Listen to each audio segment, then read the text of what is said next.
Hello, everyone. Thanks for the interest. My first setup looked like 2 tape decks and basically an input switch from the amp that you could choose which tape deck you actually play. So it wasn't possible to mix anything. It wasn't a crossfader, There was no crossfader. There was no faders at all. There was it was just basically play, stop, and a big volume knob. That was the first bits of DJing that I've done. I think I was probably 16, 17, and it was parties that we just basically we did ourselves in some club houses or whatever. We just set up a little sound system and we just basically played music. And what you had to do is was just like you needed to finish rewinding or forwarding the tape to the right spot where the next track would start before the other track was finished playing. And you just flipped it, literally just on. And then you just like tick and flipped it. And you're trying to do this in a way that nobody really noticed that you just flipping a switch. Sometimes, sometimes not. Sometimes you were like, oh, where's the track? Damn it. Oh, it's wrong. The order is wrong. No, wait a second. Everybody, wait a second on the dance floor. I'm just there. Today, a DJ maybe starts out and gets himself a version of Traktor and has 2 decks. And of course, the mixing is made easier. You have a sync button. But who knows if they really do need the ability to mix, or if you actually need it to do what I do, for example. Of course, in my case, I find that was important for me, especially the moments where you make a fool out of yourself. That is somehow the greatest teaching of it, because you're not afraid to just play around and something happens and you're just in the room together with people and you're just trying to have fun together. So yeah, that was good for me in the beginning, and I could step by step improve the technical setup, which sort of, when I look back, happened because I look back on 2 tape decks, then on 1 turntable that had a pitch fader and 1 that didn't, until we convinced the owner to buy a second MK2 with 2 pitch bends, and we were like, oh, but we still didn't have any monitors then, so that was going via headphones. And from that moment on, better monitors came in, turntables, but sort of my goal was always to get a seamless mix going, kind of a seamless vibe, not having these breaks anymore with a switch of the tape decks. Yeah. I mean, I was going to ask you actually. You kind of touched on it there. I mean, what made you always want to progress? If you got to the point where you could mix with 2 1210 Mark IIs, why did you want to push it forward to the setup we have today? Maybe I was not good enough in mixing. I always admired these DJs back in the beginning of the 90s or middle of the 90s, like of course Carl Cox, Jeff Mills, and all these guys who were just like having 4 turntables in front of them mixing them. I was a decent mixer, but I never really. I was always too distracted to keep the sync going and not really like concentrating on the selection of the tracks. Then, you know. So maybe that was one thing in me, trying to get this certain flow going, that seamless mixing going, but still have that good track selection and sort of real-time manipulating what comes out of the speaker. That was always kind of in my head from the very beginning on, and then slowly technology advanced. So all the stuff that you see here, we now manage to pack into hand luggage, which is good. And it gives me sort of the restriction that I have to think like, I want to do the maximum amount of manipulation that I can do with the minimum amount of equipment that I need for it. So I'm not sure if I really would want to carry around more stuff. Of course, there's always a lot more things that you could do, but at some point it gets too complicated and you lose track of things. You want to keep it somehow simple.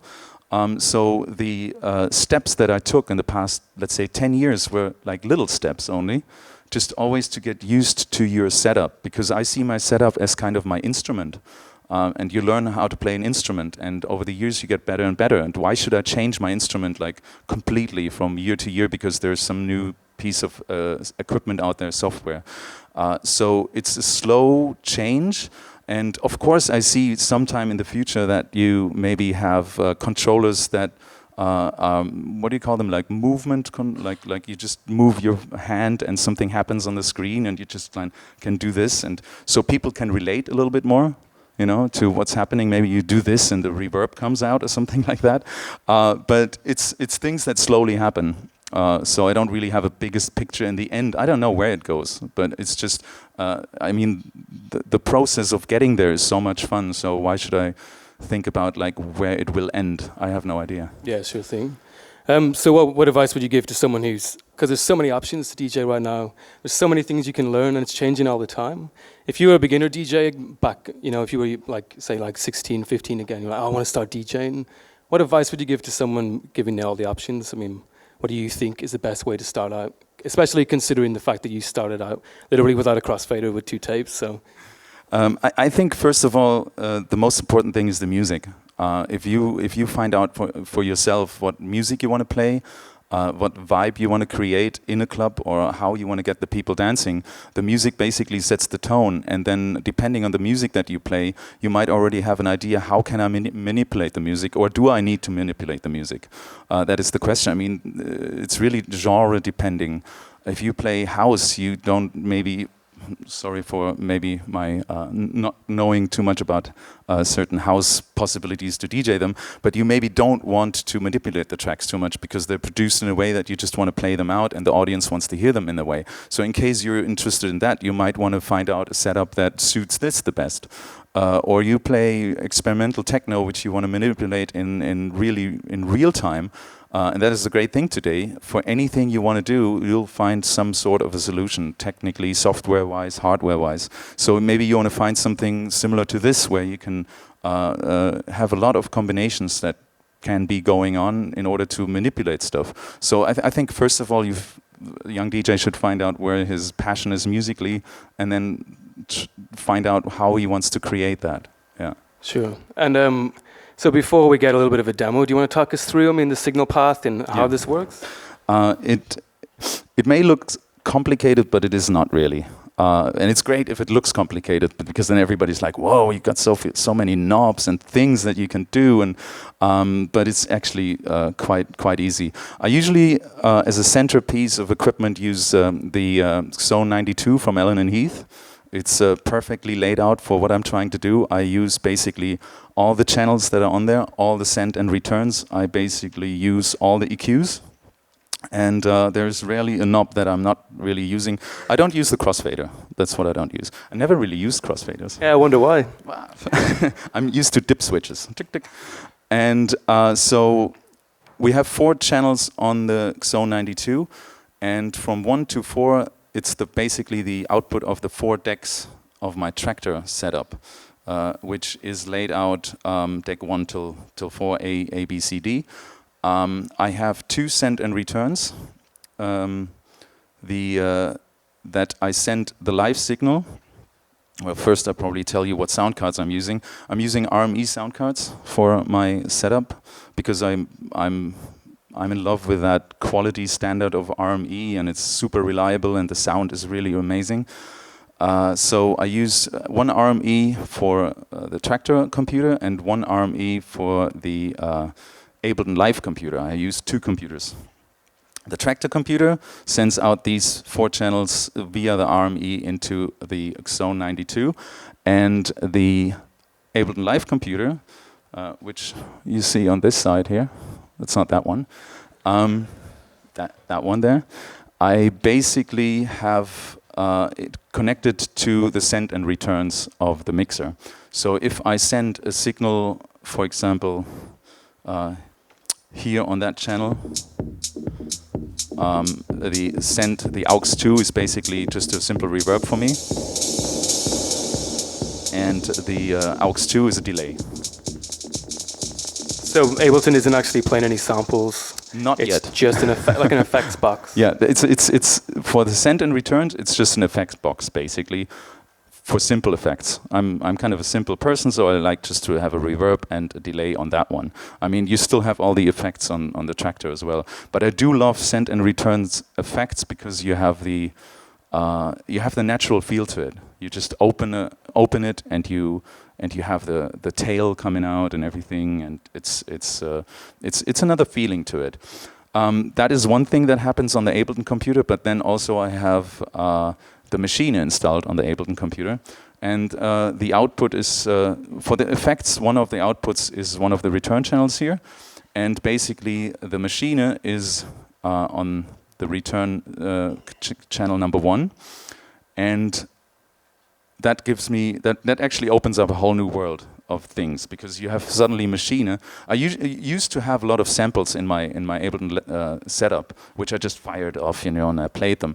But once Machine came out, I knew this was my missing piece in my equipment, because I wanted something that I could play with, like add drums or whatever in a really nicely implemented way, and.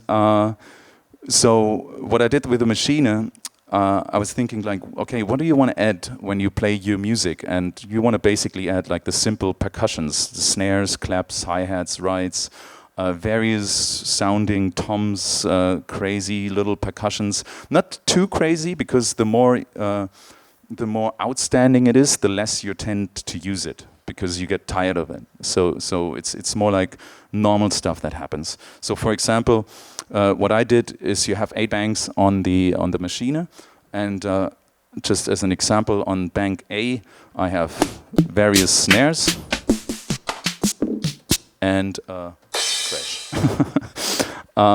By the time you start to remember where things are, but also I like to forget it as well, because that gives you just like the moment where it happens. You just like try out something and you're like, oh, this is cool, let's keep this running. If I totally knew always where the sounds are located, like I kind of know, but I try to forget, then everything would be just too planned ahead, and I really try to like find the right snare for the right moment, for the right vibe, for whatever happens on the track.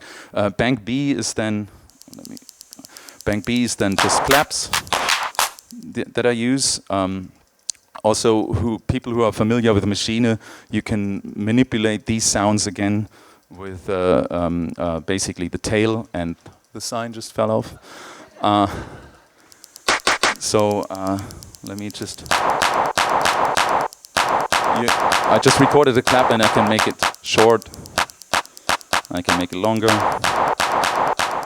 And good thing is, I have a send and return on my zone for this channel as well. So I can add again some reverb and some delay. So I basically have 8 different sounds, and each bank has variations of that sound. That's how it goes. I'm using a Fader Fox controller, that one, to control the volume of each channel, of each bank basically, because I mapped each bank to a certain channel of Ableton Live, and I'm basically mapped all the channels to this controller. Not only I can use the channel volume. When you use Ableton Live, you also have another send and returns internally in the of course, in the software. So if I play, for example, the claps now, I can not only use my real send and returns, which I'm touching, I can also use send and returns that are internally. More reverbs, more delays. Delays, reverbs, craziness. Cool, so do you want to give us a demonstration? A demonstration, of course. Can I just say, excuse the latency on the tractor projection, which you'll see in a second. Yeah. By the way, I just have to mention that the screen capture doesn't allow me now to sync to my computer here. That was a little bit the technical issue we had in the beginning, because you want to see what's going on in the laptop. So normally I have this computer as the master clock and the Ableton computer as the slave. So it's perfectly synced. I'm using MacBook Airs for both, and I'm syncing it via Ethernet. Because that's the question I mostly get, like, how do you sync your computers? I sync them via Ethernet, and if anyone is in here who works for Apple and maybe could answer that question to me, the MacBook Airs only have Thunderbolt connections now. So I'm using a Thunderbolt to Ethernet adapter on both computers, and I have an Ethernet cable connected to both adapters. This is how I send my MIDI over IP signal. Yeah, if I use a Thunderbolt cable to connect these two laptops, It will not send that signal. I have to use the adapters, which is mad. I think it's crazy. What did we say? It was a brief demonstration and a vague explanation of what I do. Yeah. All right. Well, my goal is when I play to create an atmosphere in a club, to create a vibe. And of course, I have my favorite tracks. Everybody has his favorite tracks. But when you play a lot, you get really quickly tired of tracks, and I do too. So that was one of my motivations always, just like I want to manipulate that in real time. I want to be the one who's in control when a break comes, when a break ends, how long a break is, how short it is, if it's ever there or not, and if a vocal comes in or not, and if a sound comes in or not. And the system that I'm having now basically allows me to do a lot of different things. I already showed you with what I can do with all the effects, and that I have a lot of different delay effects and stuff going on. And of course, the heart of it all is my Traktor computer with all the tracks in it.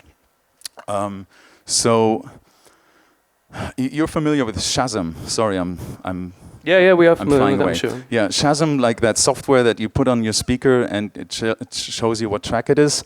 I tried it yesterday again at a friend's place, and I'm really amazed by how much it actually already detects on music. I'm not sure that it would yet detect all the techno tracks that you have. I'm not sure how familiar it is with techno, but I think it's an ongoing process, and the database is getting bigger. And you will soon see people, or you may already happening, that stay in the club and they just hold their phones to the speakers like, what is that track? And ultimately my goal would be that if I play, even if Shazam would recognize all the music that I have on my computer, I would play it in a way that it would be just like saying, can't recognize it. Just what is that? Because you can manipulate it every time completely unique in a way that makes it every set completely unique again. So it's not planned. It's like you can't really recognize, and when it's done, it's done.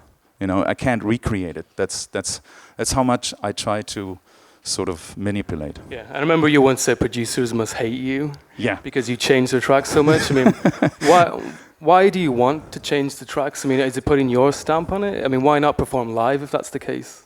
I don't know. It is a lot of fun to do, and I easily get bored by a track, how it runs. But of course, there's the great thing is I have the possibility to have a complete track run like in old times. I can let it run for 10 minutes and it's over, and I don't need to touch anything. It leaves me the possibilities to do that.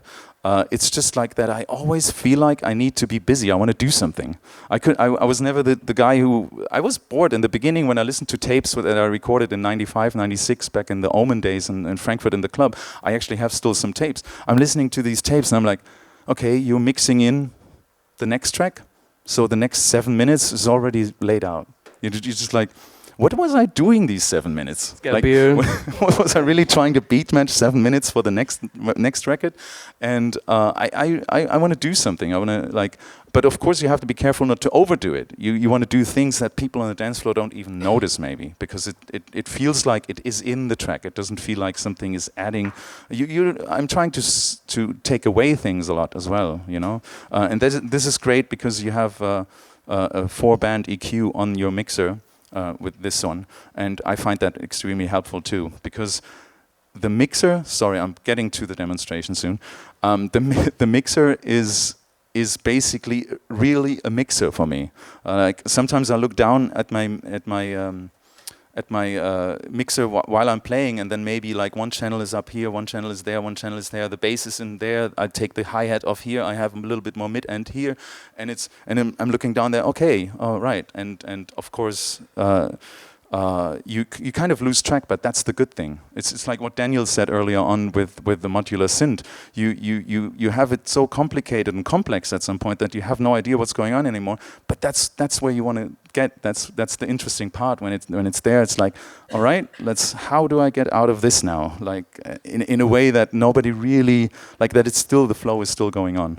Enough talk. I'll try to do something, and maybe it makes sense to you. So for example, I have a beat running.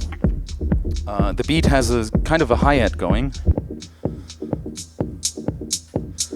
And I maybe just want to add, this is what I really like to do, sometimes I add just like big bass drums to it, or different basses.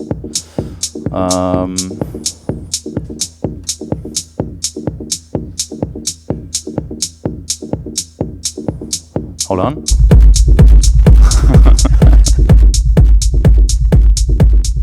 So I basically lay a foundation, a groove. A groove is going, and then I try to figure out like what could fit to this. So it's amazing to have not only little clips that I'm playing. I do some loops here and there, but then I add a track which is running through. So I basically have the track do the work, have the track do the variation. Just go a little bit more into that track. And I start to add something. And the track is doing it by itself because I just let it run. And the way I do this is sometimes I have loops set in the end here, which I can activate, so I know the track will never run out. It just goes, and I just basically watch that. I watch that sound comes along.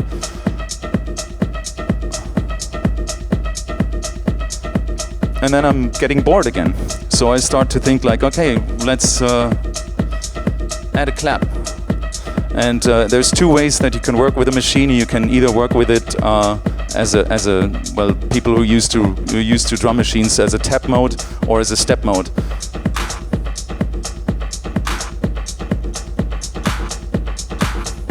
Because we have a delay, I have to use the step mode now. We have some sort of delay here, that's why I'm like, normally I'm a little bit more on time. So I just add a clap, for example. Or I find like, okay, this could need a hi-hat. It actually works, right? And I don't really need to do much. I can let this run, and I know still this track down there does its job. It's evolving. It has the variations going on, and it goes on like this. So I have something running there, and now I feel like, okay, we need a break. I can either use the filters of the mixing desk, and I start to use, which I've mapped here, my internal effects of Traktor.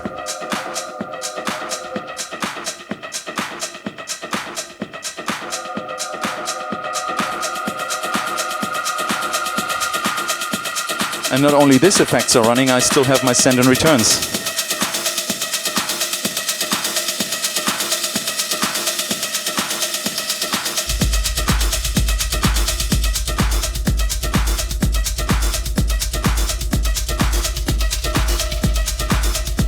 So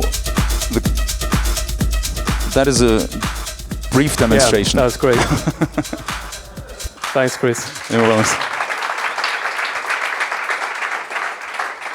So very quickly, does anyone have any questions in the audience? Yes? You know, you can use right now one computer. Yeah. With Ableton and Traktor. Why you are still using two?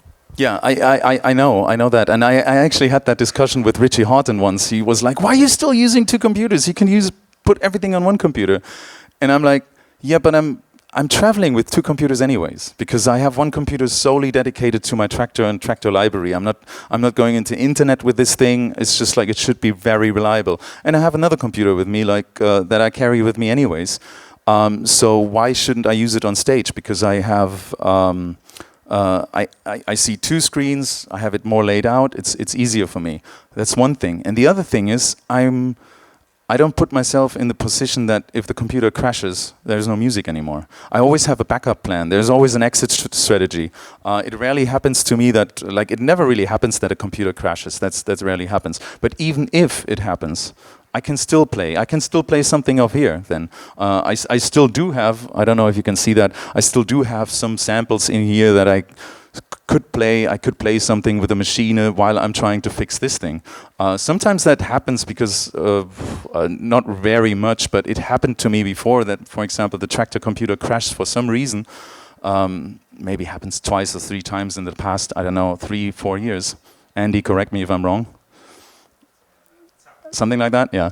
And then the task is to try to fix it without people noticing it even on the dance floor. So two computers is extremely helpful, and I see that DJing quite as I want to do it professionally somehow, even if I don't look like that sometimes while I do it. But it should always work because I always want to provide music that comes out of the speakers. So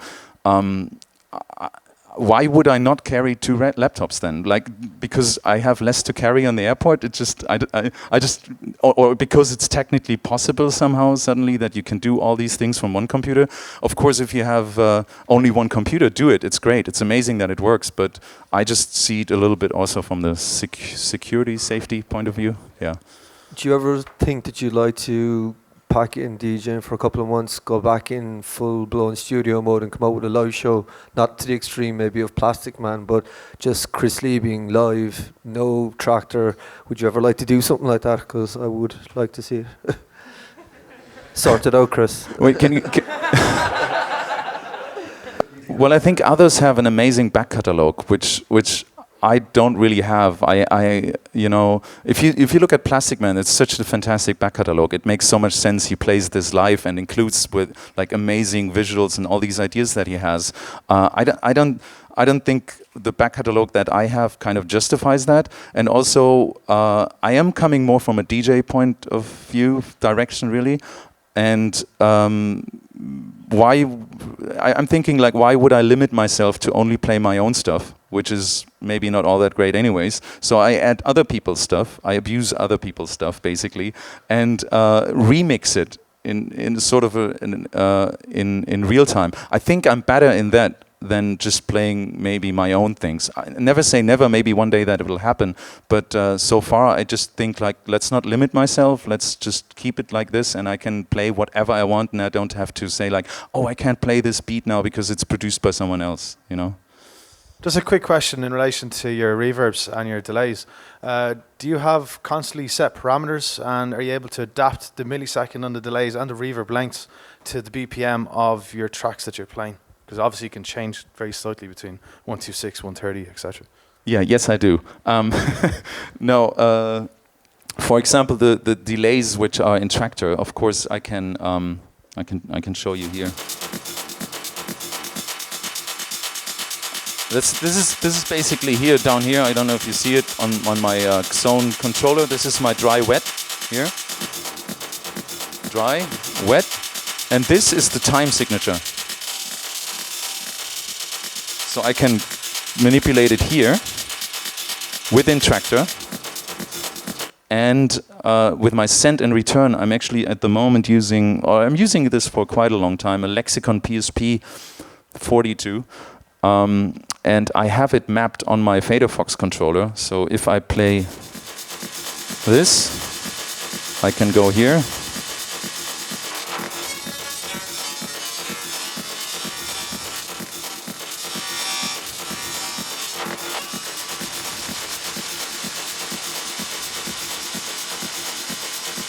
And I can choose different time signatures as well here. So it's both ways. It's a lot of things that you can do. It's really, sometimes I'm really standing there and I'm like, what is running now? What am I doing? Where's the effect? But it's good that what comes out, but how can I get rid of it? And this is the great thing, because you never get bored. You have so many combinations that you can do with internally there, internally here, and the combination with send and returns on the mixer. So please put your hands together for Chris Liebing.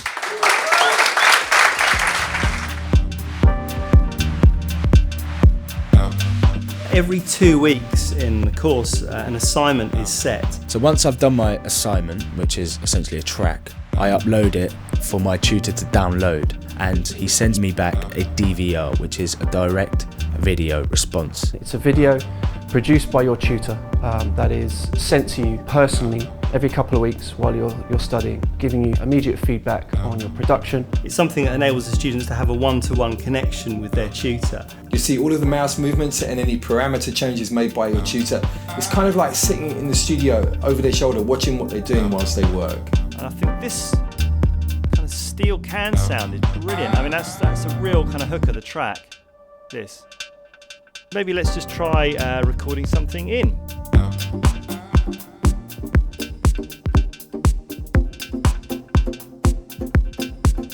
The response that the tutor gives is completely tailored to the student's style of music or the level that they're at as well. So it might be nice to spice up this drum track by adding a delay, and you can see I've put one here in the return of the drum rack, and if we just apply that to the clap now, you see it has a really nice effect. If you want to check out the whole range of online courses, go to pointblankonline.net.